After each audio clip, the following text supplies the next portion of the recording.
அப்போது நம்ம ஏதாவது ஒரு விஷயம் நடக்கும்போது எதையாவது ஒன்று இறுக்கி பிடிப்போம். ஸோ அந்த மாதிரி ஒரு வலி வரும்போது அம்மானு இறுக்கி பிடிப்போம். அந்த மாதிரி ஒரு பிடிக்கிற செயல் தான் அது என்னை பிடிக்க வருது. அது கடிக்கிறது கிடையாது, ஆனால் கடிக்கும். அது கடித்தாலும் எனக்கும் விஷம் தான். ஏன்னா அது விலங்கு தான். நான் எவ்வளோ தான் அதை நேசித்தாலும் அது விலங்கு தான். அது கடித்தா எனக்கு பாதிப்பு வருங்கிற அந்த பாதுகாப்பு உணர்வு மட்டும் எனக்கு எப்பவுமே இருக்கும். அது ரொம்ப முக்கியம். நம்ம எவ்வளோ தான் தூக்கி வளர்த்தாலும் என்ன தான் செஞ்சாலும் அந்த நாய்க்கான இயல்பு நாய்க்கிட்ட இருக்கும்.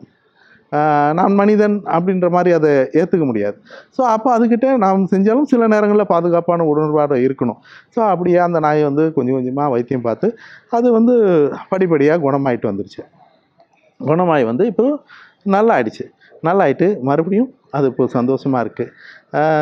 கார்காரங்க போகிறது எல்லாருக்கும் வேலை இருக்குது, எல்லாருக்குமே அவசரம் இருக்குது. நீங்களும் உணவளிக்க உதவலாம்.